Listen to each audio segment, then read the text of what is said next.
Hey guys and gals, how y'all doing out there today? Well, today I want to talk about a Spyderco. I actually got to do an unboxing a couple of months ago of this knife right here. This is the Spyderco Gayle Bradley 2. Really cool knife, and it has kind of a lot of the things I'm looking for in a Spyderco, which is kind of weird because I don't like a whole lot of Spydercos. But this one, for the most part, hits on what I like, and that's why I picked it up. So I'm just going to go through it basic, just like I normally do, and do some size comparisons, and just talk a little bit about this. One, it does not have a lanyard hole. That's not too bad, because it actually works pretty well on that last standoff there. Here, we'll see if we can... You can throw a lanyard on there, no problem. So really, no big deal at all. A good Spyderco pocket clip. It's kind of one of their standards. No complaints with it. It retains. It's kind of similar to the Shaman here, except this has got the triangle thing. I think not Delicas, but Tenacious kind of have that style of clip. And I gotta say, I wasn't sure how I felt about the carbon fiber G10 stuff. I like how it feels. I don't like how it looks. Honestly, this was my first carbon fiber knife. Try and lean in here so we can show it. It was my first carbon fiber knife. I've never really been one for the carbon fiber look. It feels really good in hand, though. Flat out. Just, this is kind of the only... Really, it is the only negative of this knife. And it's not even that big of a negative. It's just not my taste. It's actually fairly grippy. This was a lot more textured than I thought it would be. I mean, you can kind of hear it there. It's just not the look I like. That's really what it comes down to. Very comfortable handle. This thing was meant for cutting. I mean, just this so comfortable in hand, and just the jimping, of course, Spyderco jimping, excellent. No problems. It's only a tiny little run of it, but that's all it needs. The Spyderco, or the Spider hole, the Spyderco, Spider hole, very comfortable, maybe a little sharp, but not as bad as some Taichung Spydercos that I've seen in the past. So actually pretty comfortable. Action is nice and smooth. I mean, that's just hardly no friction there. It's just really very comfortable.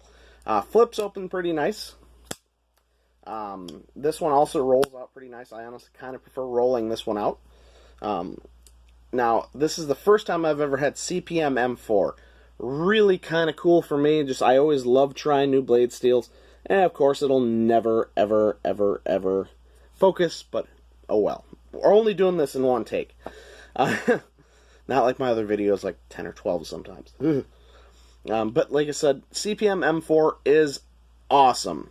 It is really a great blade steel. The only drawback is CPM M4 is kind of like D2. It's not completely stainless. So it can actually patina and rust. Some people really like that. I like that in my slip joints, not my higher end folders, kind of like this. I wish the blade was coated, but it doesn't bother me too much. As long as you keep it clean, you don't leave, just a bunch of crap on it, it's going to be fine. Here's the maker's mark. There's Gayle Bradley. Why am I trying to show that? It's not going to show up. Gayle Bradley is the designer.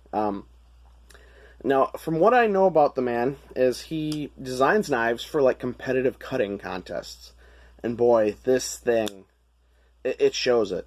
It is a it's not thick blade stock. It's something, it's kind of average. It's probably,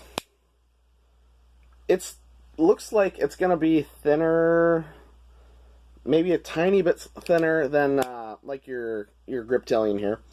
So it's not super thick. But this hollow ground blade here, this hollow grind here, it comes out to such a thin, tiny little bit behind the edge there, that this thing is like a laser beam. This thing cuts so unbelievably well. And with it being a CPM M4, it's not going dull anytime soon.